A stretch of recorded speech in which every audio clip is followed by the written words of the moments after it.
Morning, guys. So,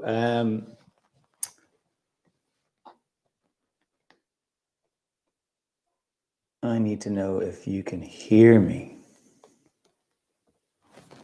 or if you can see me. So let me see. Where's my phone? Let's see if this is working. Hi, guys.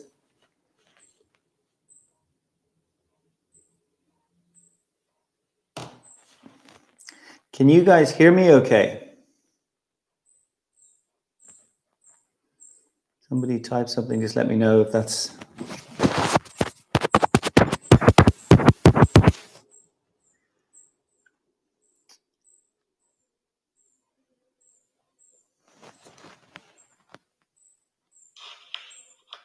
Okay.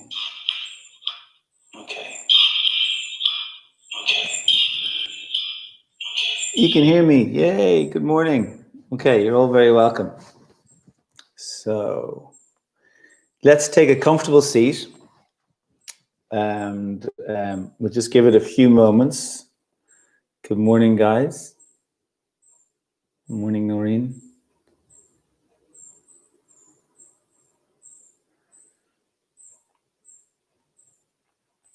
So take your time, get comfortable.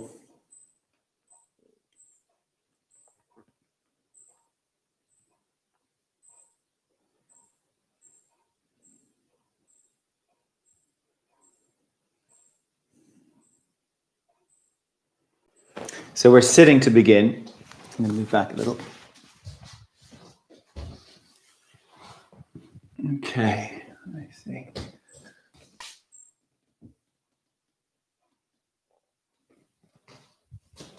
Oh.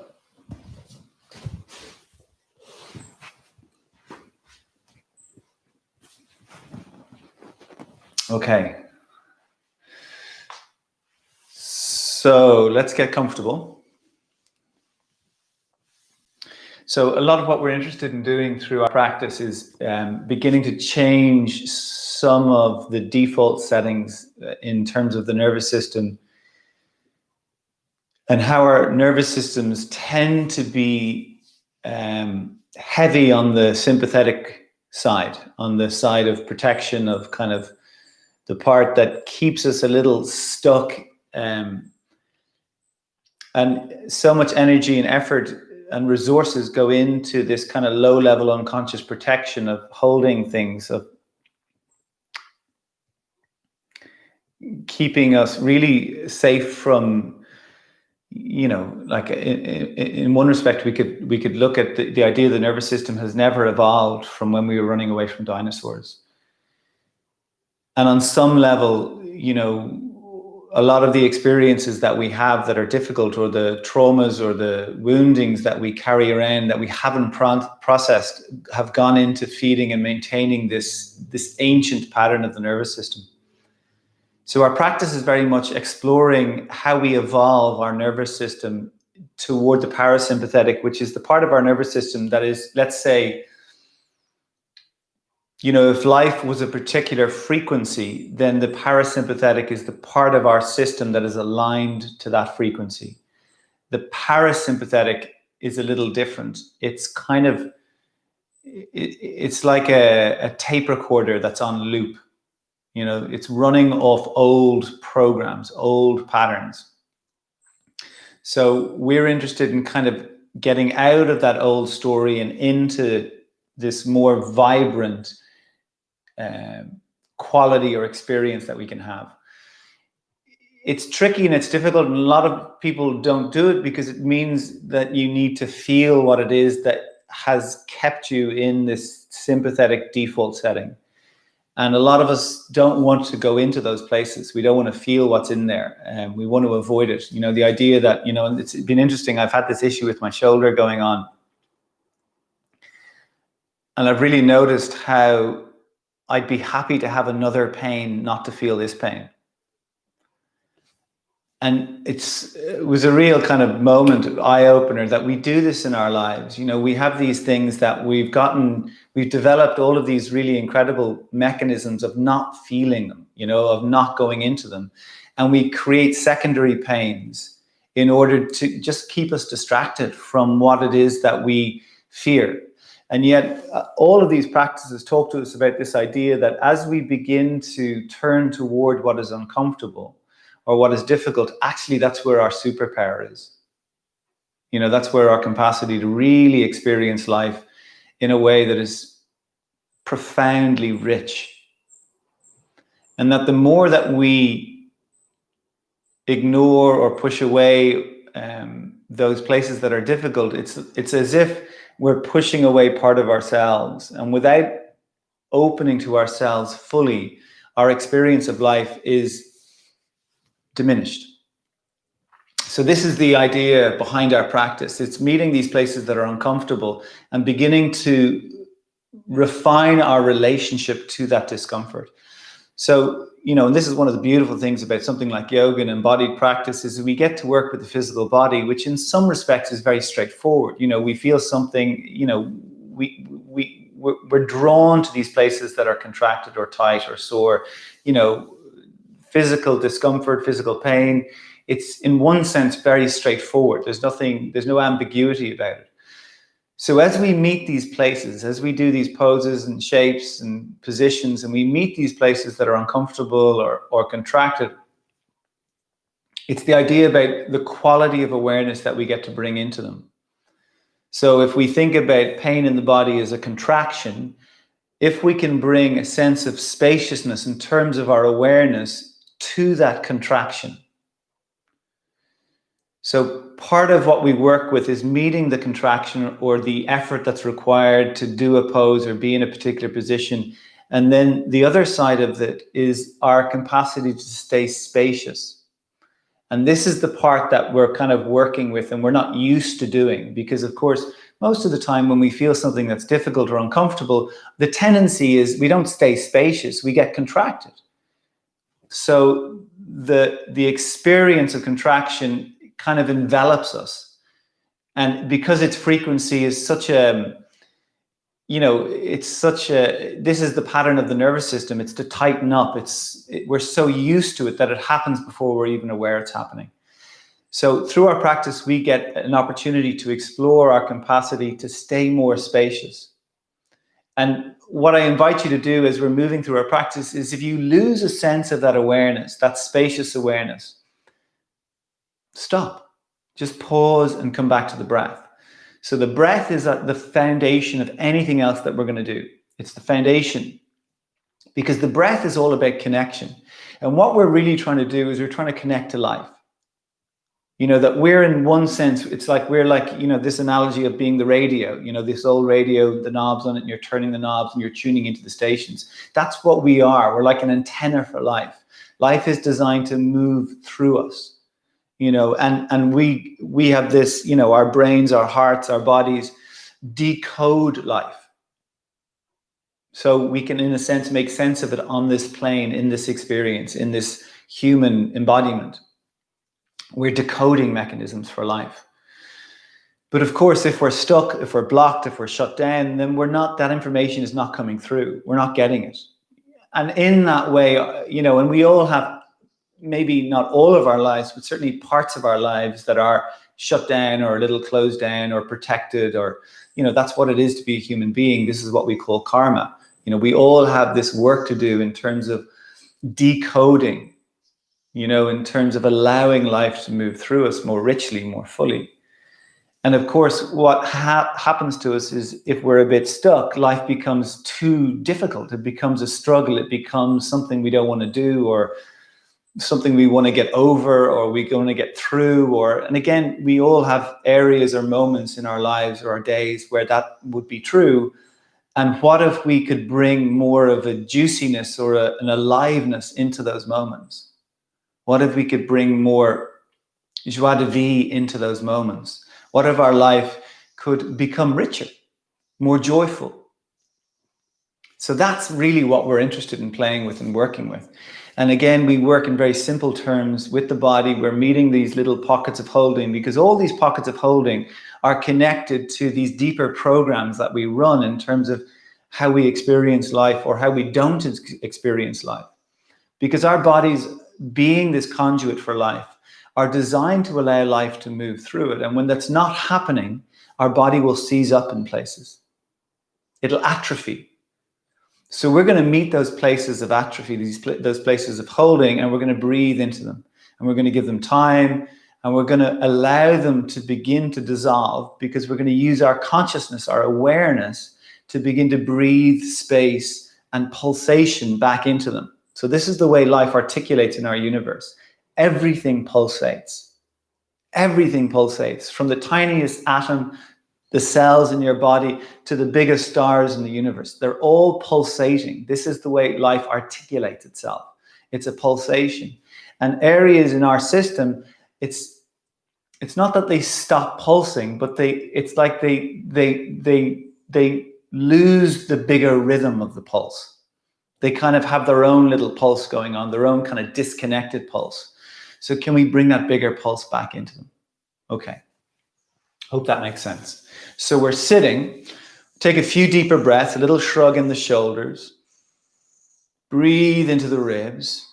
So let's see if we can just open up or lengthen this part of the body, just to begin as we sit. Full, long, throat open. Let's close the eyes, soften the belly, and just bring the attention to your breath initially. Bring the attention to your breath. Just notice the breath. So stay with that. If you can, I want you to breathe through your nose. If it's possible to breathe through your nose. And just to notice the breath.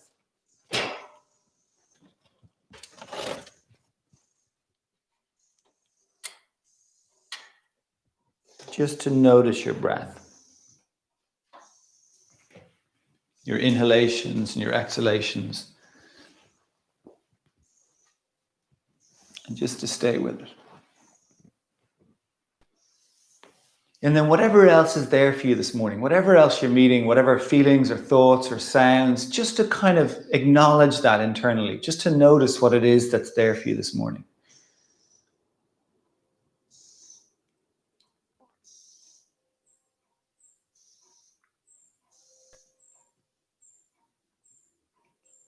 To not acknowledge, how are you doing? How are you feeling?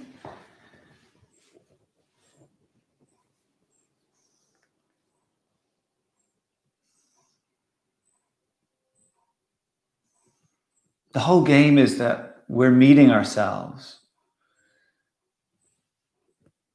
And although, we're talking about the idea of shifting stuff and changing stuff and releasing and opening and unfolding, and that has this idea of, look, when I get to point B and I'm a bit more open, it's going to be cool, it's going to be okay.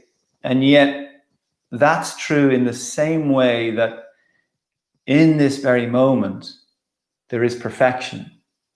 Even if I'm feeling shit, or I'm uncomfortable, or I'm frustrated, or, whatever it is that's there, whatever it is that's there is perfect. Maybe it's grief. Maybe there's rage. Maybe there's deep sadness. Maybe there's joy. All of it's perfect. Which doesn't make sense in some ways, because we have ideas of, well, this is good and this isn't good, and this is good and this isn't good. They're just ideas. What we're practicing here is radical acceptance. How I am in this moment is perfect. And it doesn't even matter if there's a chatter around that, or a story around that, or an idea around that. So notice your breath and just notice yourself. Notice what's going on for you this morning. And just let the breath quietly anchor you as you're noticing whatever else might be there.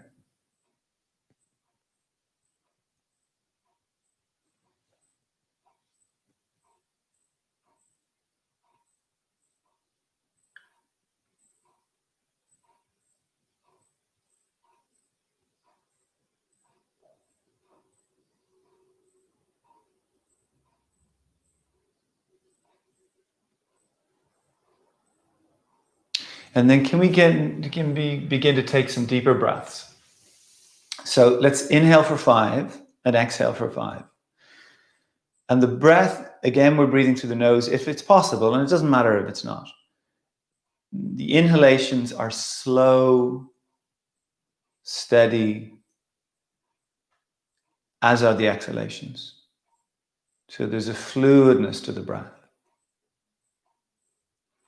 So in the beginning, some of these practices are a little bit of kind of fake it to make it. Wouldn't we like to feel at ease and fluid and spacious? Wouldn't they be great qualities to feel? Now, the idea is they're all in there. They're all in there. We're just working at another frequency, let's say.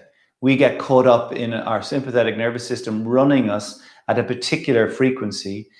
And these practices are inviting us to drop in to kind of attune to the frequency of peace, the frequency of ease, that they're all there anyway.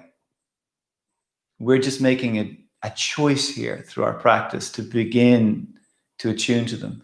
So the breath is slow and steady, and whatever isn't that frequency will tend to pop its head up. And that's perfect. And you notice and you feel and you still stay with the breath.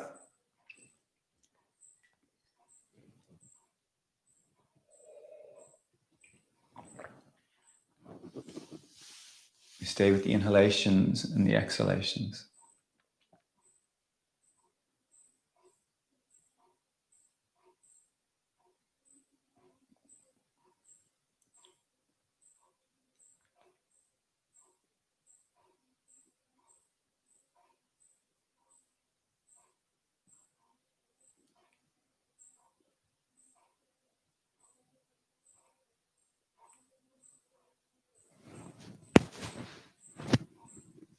That's it. Stay with the breath.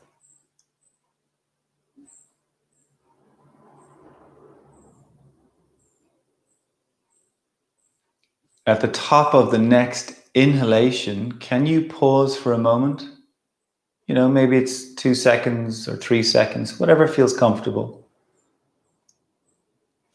And then the exhalation, and watch the beginning of the exhalation in particular, not to push the breath out. So it's all of it uniformed and fluid and simple. And then can you bring a pause to the end of the next exhalation as well? And just staying with this breath.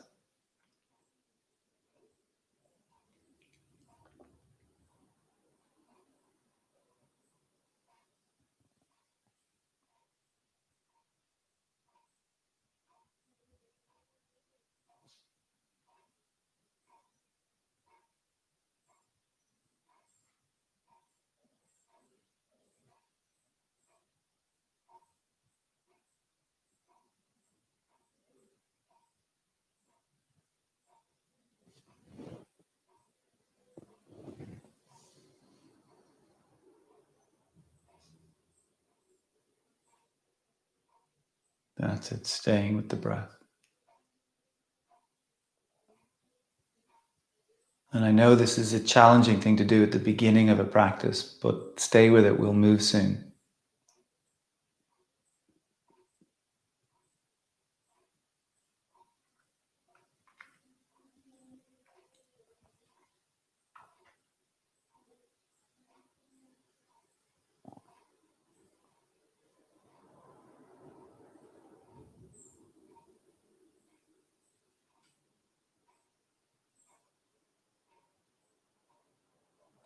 That's it, stay with the breath.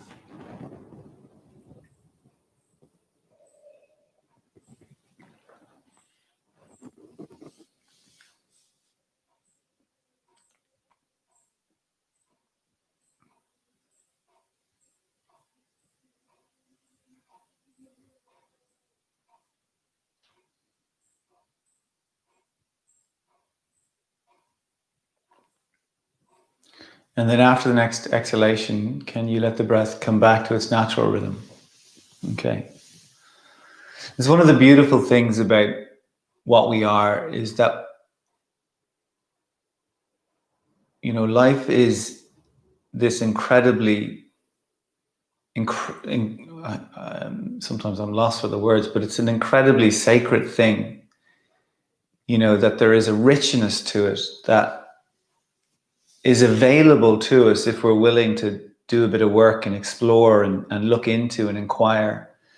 And I suppose so often it's just easy to get used to carrying our stuff around, calling it normal. And it is normal because we all have stuff. That's what it is to be a human being. This is why we come onto the earth, is to do this particular work.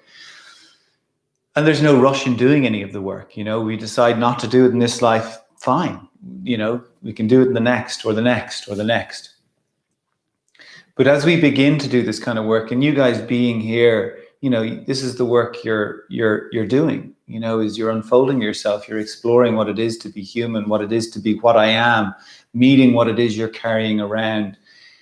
And the beautiful thing is, even in turning toward what is actually there, you know, not what we think is there or what the illusion of, you know, what I would want to be there, but what is actually there. Suddenly we're dropping into reality in the sense that as we meet what's really here, there's an opening. It's like we're becoming receptive, and be it the difficulty or be it the, you know, the magnificence, be it, you know, the suffering or the grief, which all of us carry. Nobody gets away without these deep, challenging feelings. And of course, if we're caught up in our sympathetic programming, then our tendency will be to want to avoid, to not want to go there. And it makes sense to not want to go there. And yet, it's only the moment that we actually begin to turn toward these difficult places, these uncomfortable places, do we realize how necessary they are. And it's not that we go looking for suffering or we want it, but if it's there, if it's part of what is moving through us, then it's imperative that we learn to turn toward it and meet it. And we realize as we begin to do that, even the suffering enriches our lives. Even the suffering enriches our lives. Because if it's there, it's part of what is. And all we're doing through our practice, through this practice of yoga and all the variations and extensions of it, is meeting what is. Meeting what is. So in this moment, I am full and I am opening to this full experience of myself. And this is what we're doing. And this is what every movement that we'll do is about. It's about accessing and exploring and moving into a capacity to experience ourselves more richly.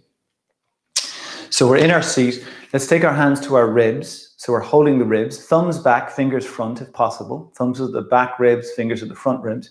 And then begin to breathe more deeply. And just feel the movement through the rib cage.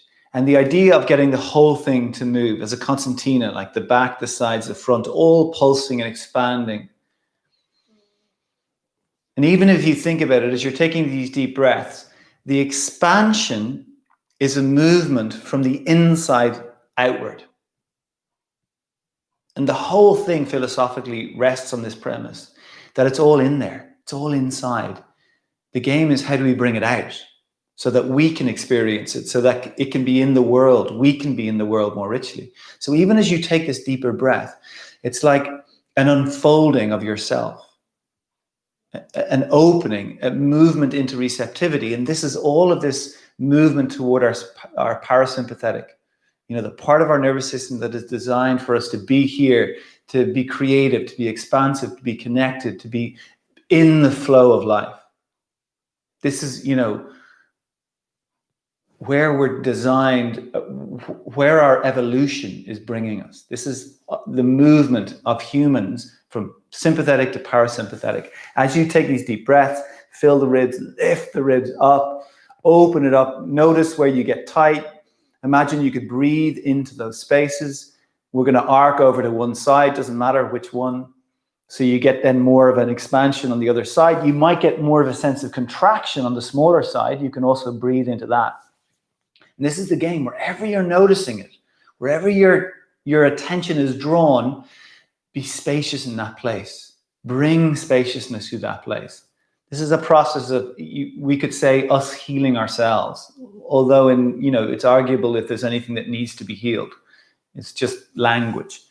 Bring it back to center, fill it all up, go to the second side. That's it. Enjoy the breath, enjoy the breath, enjoy the breath.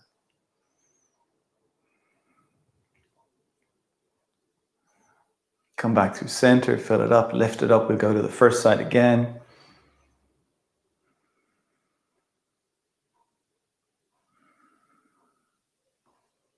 And we come back through center, fill it up, go to the second side. Perfect. Let's go one more time. So press the hands into the ribs so the ribs can have something to press out against. They're learning about expansion. They're learning about freedom. This is the muscle in between the ribs that we're waking up. And again, muscle, it's like it's run. There's software in there. There's programming in there. And for most of the muscle, or a lot of the muscle in the body, this idea of everything is expanding, contracting, and pulsing all the time. A lot of the muscle, the program becomes dominantly protect and contract. That becomes their main default story. So something happens, it's like goes into that tightening. So what you're doing is you're breathing, is you're deprogramming. You're deprogramming because the default, the underneath the ground floor program is pulsation. It's a balance between contraction and expansion. These two are happening simultaneously. So we have to focus more on the expansion in a lot of places to begin to just bring balance back to these areas. As you fill the ribs, arc to the left, put the left hand on the floor, press it down. That's going to anchor the right hip, and then you're able to get a little deeper into the side. And enjoy it, enjoy it. Like, although we're meeting places that are uncomfortable and contracted, and there's a part of us that just doesn't want to do that, and that's perfectly normal. In the same breath, we're meeting these places that are hidden, that keep us stuck, that use so much of our energy and our effort to stay protected and covered up and hidden away. And now we're in this opportunity to begin to release them, to begin to let them go. Like, in some respects, this is a celebration. And then come on back through center. Let's hold the two sides again. Fill it up and lift it up. Breathe, and we'll go on the second side. Put the hand down. That's it. Breathe. Enjoy. Like, to know that this pain, and it's this idea, we're not looking for, we're not looking to create more, but we're looking to meet what's there. It's this radical acceptance, this radical honesty, this, what's going on for me? What are my limitations? Meet them all. And in that way, as you meet them, it's like you employ the alchemist, the wounded healer.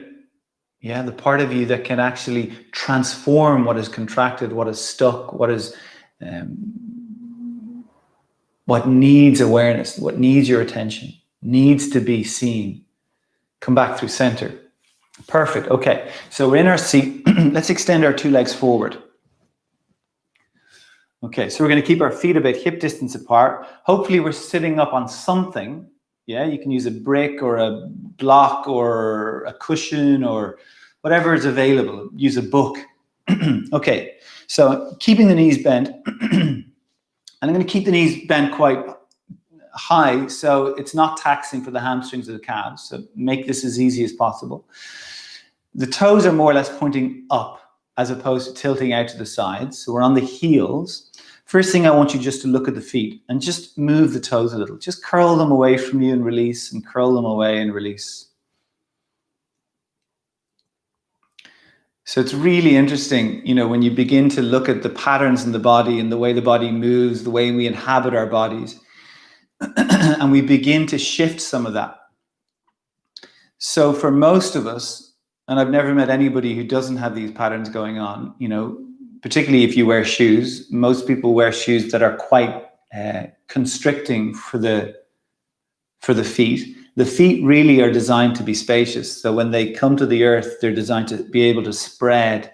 And when that's not allowed to happen, the feet stop supporting us in the way they're designed to. And every single part of your body has a job to do. And if it's not doing its job, somewhere else is trying to compensate. And then we're in this wobbly catch-22 kind of, where the body just isn't able to do what it's designed to do. So I encourage you, get your shoes off as much as you can. Contemplate getting barefoot shoes. They're a great way of waking the feet up. I want you to curl the toes downward toward the floor. So it's like a gripping action with the toes. And then keeping that position, I want you to use half the amount of effort. So let them relax a little. And what happens is, as the toes curl downward, the tendons or the top of the feet, tendons of the toes, top of the feet, they begin to lengthen. And this is good. Also, it begins to activate the arch, the muscle of the arch. And this, again, is a muscle that tends to weaken for most of us. And as you bring articulation to the front of the feet, what we'll do is we'll end up taking a lot of the deadness out of the heels. You think about a lot of us walk around heavy on our heels, and we're not designed to do that. So, we're designed to have a spring in our step. And a lot of what we do through our practice is we fake it to make it. Yeah, we fake it to make it. So, we kind of emulate how we would like to experience our body, and we practice in that way. And this is what we're going to do through this hour. Without moving your feet, push your heels down and pull the feet towards you without moving. So notice as you pull the feet in, what happens in the pelvis. Keeping that, take the hands to the outside of the knees. Without moving anything, I want you to press your knees apart and then release that. In fact, soften everything. And then build it all again from the toes, press the heels down, pull the feet towards you, press the thighs apart. You notice how things expand. There's an expanding engagement. And then relax it and just pulsing that. And even close the eyes for a few moments and just feel all those different parts engaging and working. So this is working through the chain of engagement from the feet right in through the hips. Now, I want you to open the eyes, keep the tone, keep all of that resistance, maintain it. Not so much it's going to burn you out, but enough that you can sustain it.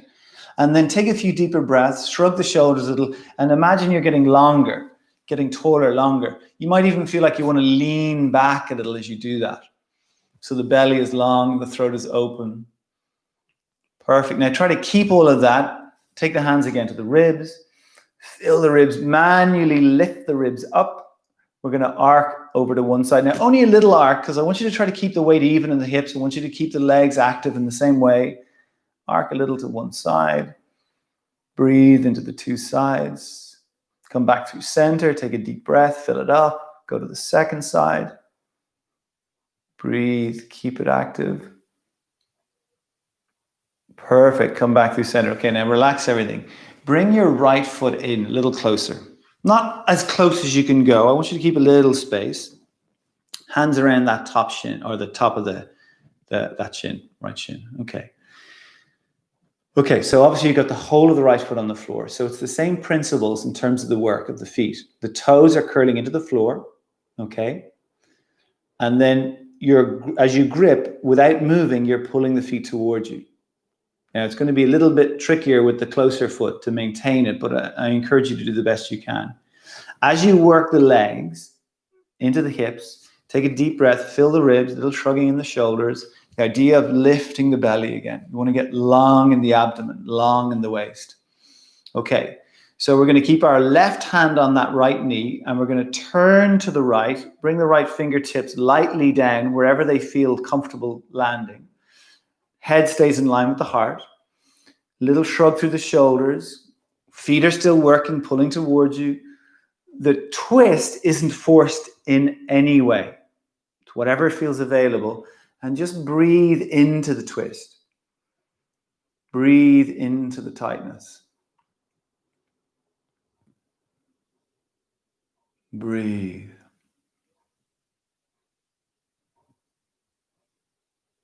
Breathe.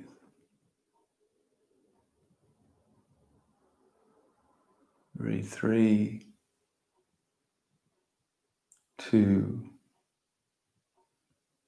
and then come on back And we'll change sides. Come back, we'll change sides. Okay. Again, just take a moment, just settle, relax, relax. Work the toes. Feet are kind of hip distance apart. Work the toes. Pull the feet towards you. Notice as you pull the feet in, straight away, it's easier to sit up. This is a really interesting principle. You know, what we're doing is we're creating foundation, structure, boundary. And what we need in our lives is clear boundary. When we have a clear boundary, it creates freedom. It promotes freedom. It's paradoxical in one sense, but another sense we'll get it. As you create boundary in your life, you also create freedom.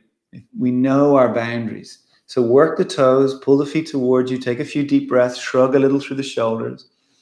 Let the front of the body get long. We're going to keep the right hand there. We're going to turn to the left toward that front leg, the closer leg.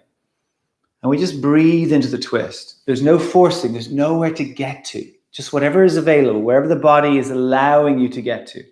Breathe into that space. That's it. You got it. Breathe into that. Stay with it. Stay with it. For 3, for 2, for 1. Perfect. And we come all the way back. Okay. We're going to sit in cross legs if that's available. Now, if it's not available, I want you to just sit these couple of poses out. Okay. If there's some sensitivity and it's around the knees, sit it out. Okay. I want you to have the right foot in front of the left foot. Cross legs, right foot in front of the left foot. And then just take the right foot in front and see if it's possible for the left leg shin to come down. And again, it might not be, and if it's elevated, that's fine. If it's elevated, you might use a brick or a cushion underneath it just to support yourself. So I'm going to reach the right hand down. I'm going to hold the outside of the right foot. If that's too far away, you can hold the ankle. Okay? Now, before you lift the foot, I want you to take a few deeper breaths, and this right side of the ribs that's kind of had to hunch forward, I want you to pull the hand against the foot and try to lift up as much as you can, and then see, can we lift the foot? Okay? I know this is tricky stuff, particularly at the big, close in a practice. We see, can we take the foot in the two hands, or the two hands can hold the ankle, whatever is available. Okay. Now here, I'm not going to bend the ankle, but I want to see, can the foot come any closer to my sternum? So it's not twisting the ankle. It's not letting that outer ankle stretch. So I want you to keep the sole of the foot kind of facing away from you. We're holding. Now, without moving, can you sit up a little? Take a few deep breaths, shrug a little in the shoulders. Without moving, I want you to push your right foot to the left. Push it into the hand. Push, push, push. 5, push 4, push 3, push 2, push 1, release. Okay. And then just relax a moment. So just that moment in which everything is relaxed or released and the body softens, it gives way. They're very precious moments to be still in. Because the body is, what we're doing is deprogramming, and part of it is moving into the tension, moving into the resistance, meeting it, breathing into it. And then as we come into the moment where we release, things are ready to resettle. Doors open up, energy will move. And it's important in a way not to get in the way of that.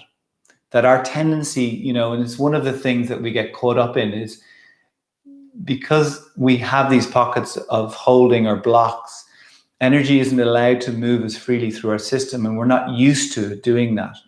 And it can be a little overwhelming. And because all of us, to some extent, will run distraction patterns, this is what we live with in the world. And this is the very strong mechanism of the sympathetic nervous system, is to distract.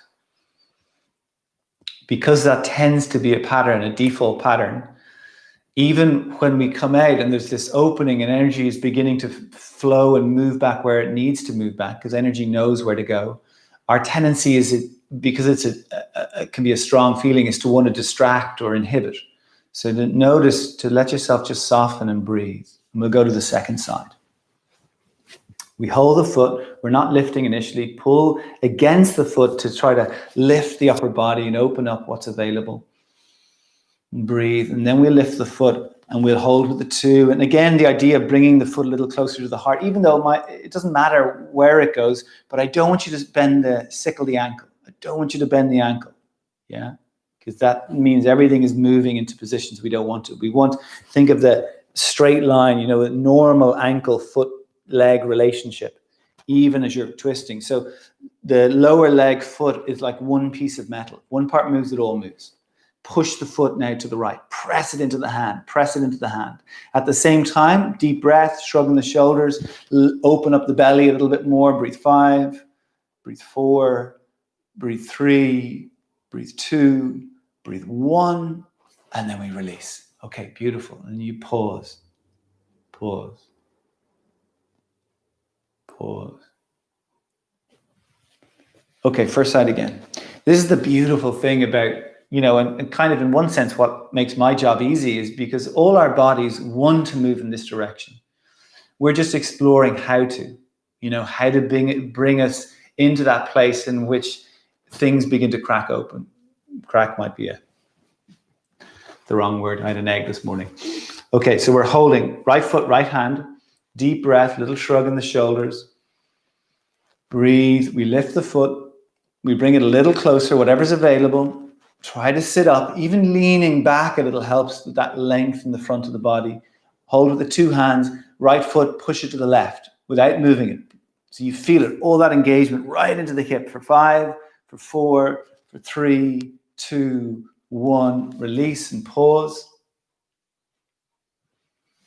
And then we go last side, second side. Okay, hold it, lift, swing in.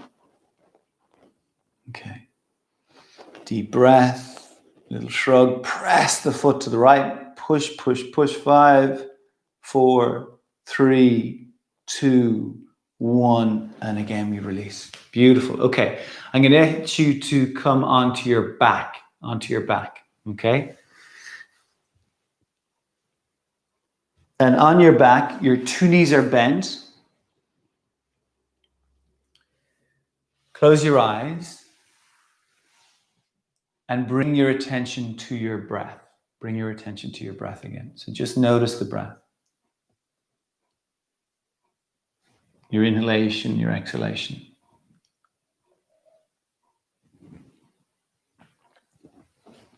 Notice your breath. And then could you breathe into the back of your body? So the back of the ribs that are connected to the floor, can you breathe into that space?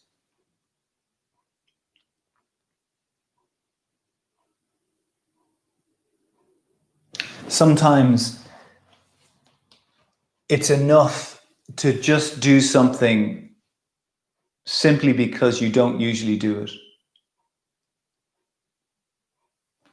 Sometimes it's enough just to do something because it's not your habit.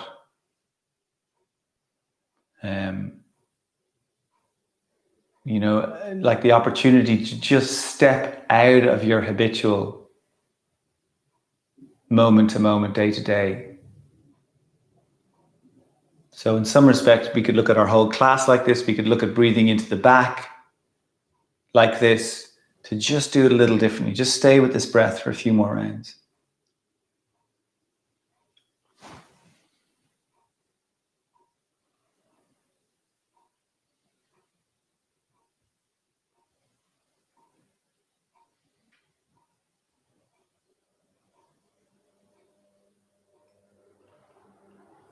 Now, as you take these deeper breaths into the ribs, could you shuffle your shoulders a little toward the ears, just feeling the sides of the ribs as you do it, with this idea that as you take the breath, as you move the shoulders, you're just expanding and elongating that whole torso area.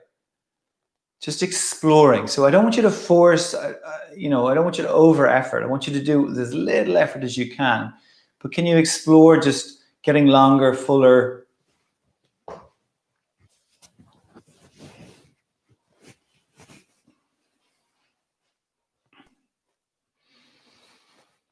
And then from here, I want you to feel into the feet again. So the same work we did, can the toes grip And without moving your feet, can you pull your feet toward your hips? And I want you in particular to notice what's happening in your pelvis. Notice how there's a kind of a tilt of the pelvis and the arch in the lower back gets a little deeper. If you go too far, quite often you'll get a little twinge of pain. Now, the twinge of pain is telling you that one part is overworking, that you're not working in relationship. But what's also happening is you're revealing some of the weaknesses, the inherent weaknesses that you're carrying around and protecting. So I don't want you to force a strain, but if you're meeting something that is sore, I want you to breathe into it. Because of course, the soreness, again, is this movement of contraction. And when you breathe into those spaces, you offer those spaces expansion. Yeah. You're retraining the default mechanism to begin to experience more space. So breathe in. So the toes are gripping, the feet are pulling towards you. Can you even go a little further by pressing your bum down so the arch in the lower back gets a little bit more engaged and lifted? And again, if you need to pause and breathe, I want you to do that. Okay. So a level of effort you can sustain. Stay with this. Go to the head. Begin to press the back of the head into the floor. So create a steady, sustainable, firm engagement. Then maintain that and slowly begin to lift your chin away from your chest just till you get to the point of feeling a sense of length in the front of your throat. Keep the resistance. Breathe here. So primarily your bum and your head are the biggest pressures into the floor. Maybe you can even get lighter in the shoulders. Some of you might even be able to lift the shoulders slightly. Breathe here for 5, for 4, for 3, for 2, for 1. Drop it all. Just stay there and pause. Just relax for a moment. Breathe. Breathe. Okay. Cross your left leg over your right leg. Left leg over your right. Move your hips a little bit to the left. Let the two legs drop a little to the right. Take your two arms wide. Be as comfortable as you can. If you feel like you want to put a brick or a cushion or something underneath the legs to support them, feel free to do that. That can feel really supportive. Again, this idea of something solid as a foundation, as a boundary to support the body and really dilating or opening. Whatever's comfortable. And then wherever you're noticing tension, twist, breathe into that space. So that's where the gold is.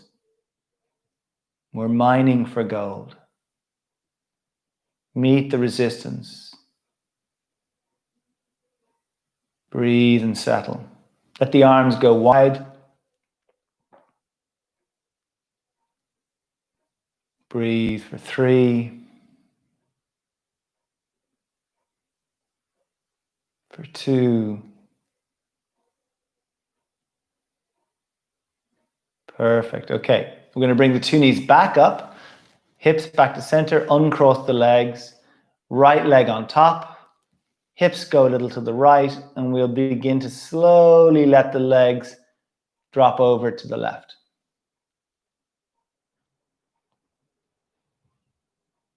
Now breathe. Breathe.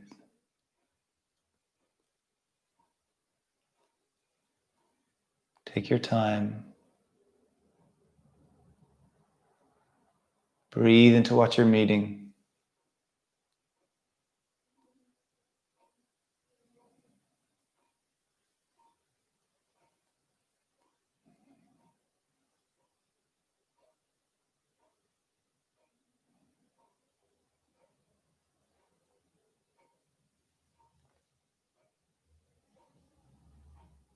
Okay, perfect. We're going to bring the two legs back to center, uncross, slide the right leg out, hold the back of the left thigh. Now, before you take that foot up, I want you to take a few deeper breaths, a little shrugging in the shoulders, drop the shoulders down, front of the throat gently open. Now we take the leg up. You can see that top foot, you just move it around a little. Again, our practice is we're looking for what's there, what's hidden. the pockets of holding, resistance. As you meet them, just pause. Just pause and breathe. Settle yourself. Like, part of the way the contraction maintains itself, the program, the story, the habit, the energy of the contraction sustains itself, is our aversion to it feeds it.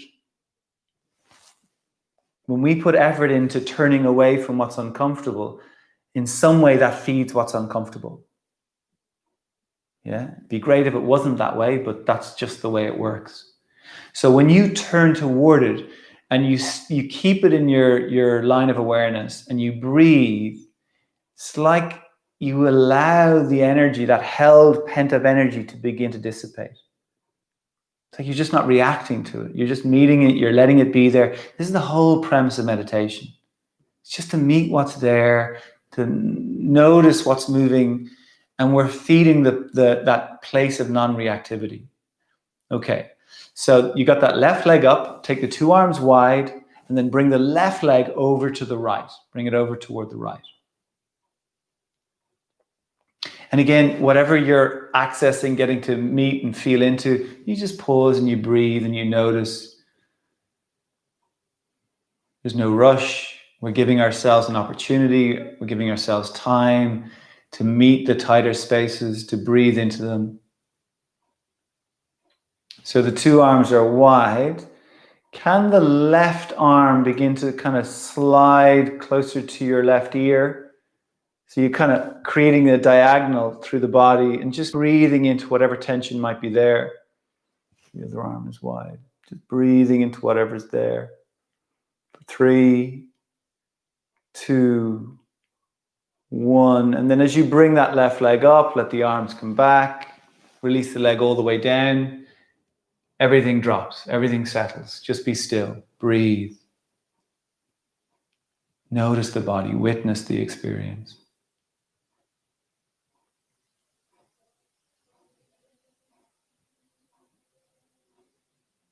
Perfect. Okay.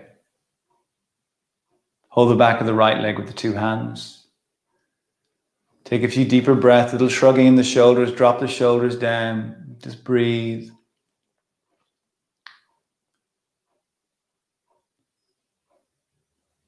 That's it. Take the foot leg up, move it around. Again, explore. Just feel. Take your time. Move slowly. When you find that pocket of holding, pause. Just pause and breathe.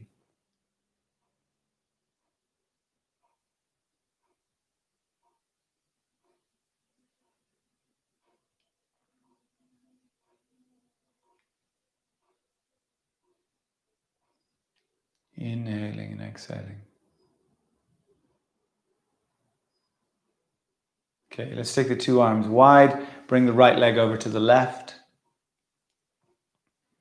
Again, it's giving yourself permission to take your time, to notice, to deepen your sensitivity. It's like the body has a language.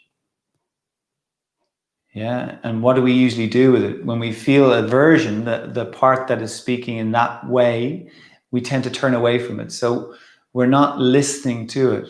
First thing you meet is the discomfort, and if you can breathe and settle, then you're going to be able to drop to the deeper information that's there. The deeper wisdom that the body is inviting us to know, to experience. And our bodies are incredibly, incredibly, incredibly wise. When we really begin to tune in, our bodies are so here, they can never not be here. And so much of our suffering is our aversion to this moment, to being here. So we're anchoring into the body. Now here the arms are wide. The right arm just slides a little closer to your ear, and you're just exploring, noticing what's here, breathing into what it is. Pause anywhere you like. Breathe 3. Breathe 2. Breathe 1. And then release that. Release, release, release. Perfect. Bring the leg up again. 2 legs go down to the floor. 2 legs extended. Again, as the two legs extend, the body is heavy, nothing's happening, you're just noticing, you're breathing.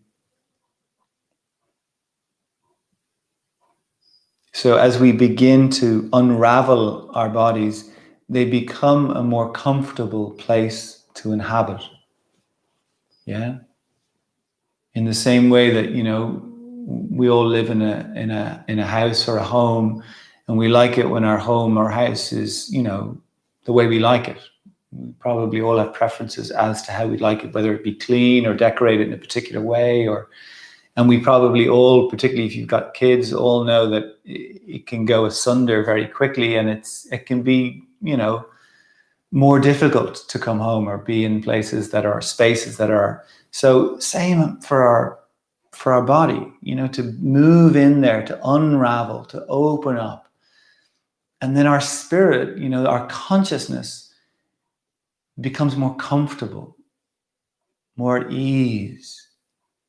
And in that way, there's a revelation, there's a revelatory experience, an opening, a receptivity. Bend your two knees.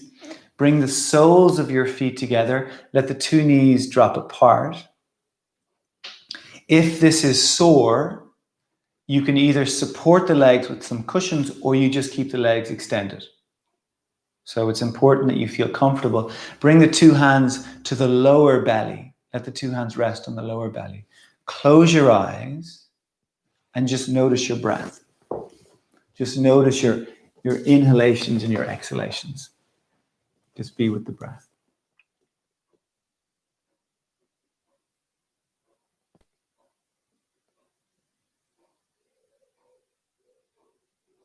Just be with your breath.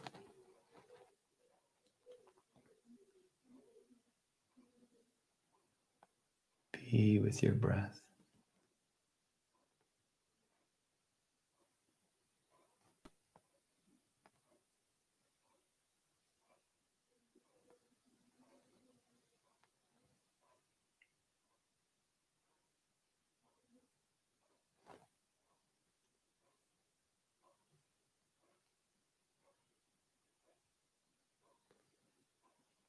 That's it. Stay with the breath.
No, that's the wrong one.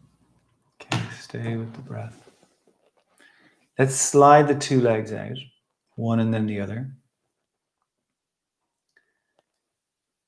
Let the 2 feet stay a little wider than the hips.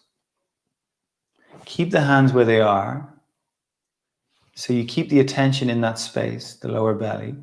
But can you really comfortably begin to deepen the breath again? So inhaling for, let's say, 4 or 5, whatever's comfortable for you.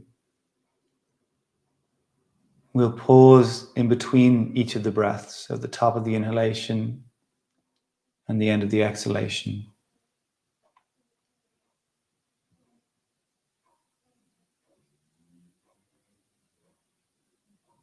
That's it. Stay with the breath.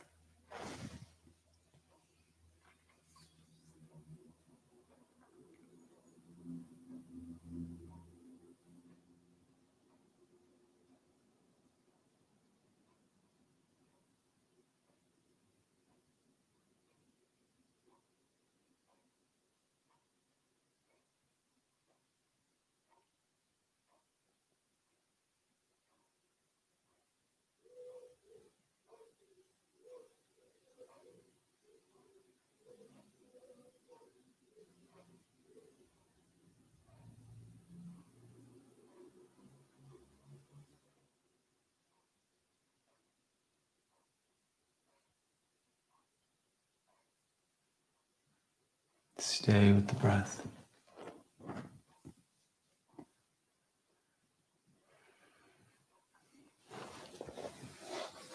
And then if you want to keep the hands here, feel free to do that. If you prefer to slide them out, the arms either side of you, feel free to do that. Let's stay with this breath, but drop any counting. So the breath is a little bit longer, inhale and exhale. There's a space between them. And the idea of using as little effort as you can, of really letting yourself melt as you stay with this slightly deeper breath.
When you're ready, let the breath come back to its natural rhythm.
Stay close to your breath.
Letting the attention come back to the breath if it's not there.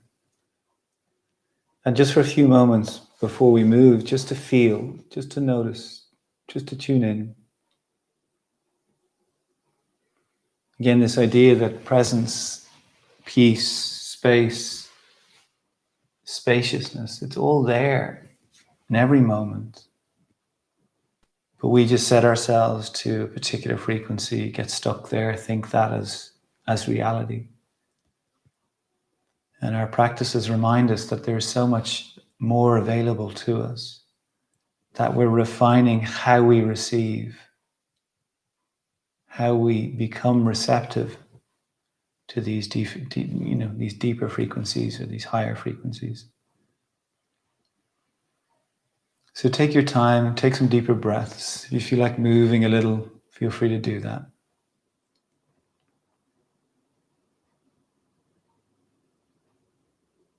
When you're ready, bend the knees, roll to the side.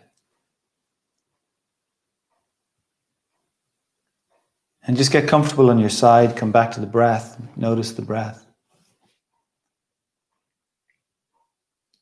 Settle yourself here. It is not your role to make others happy. It is your role to keep yourself in balance. When you pay attention to how you feel and practice self-empowering thoughts that align with who you really are, you will offer an example of thriving that will be of tremendous value to those who have the benefit of observing you. You cannot get poor enough to help poor people thrive, or sick enough to help sick people get well. You only ever uplift from a position of strength and clarity and alignment.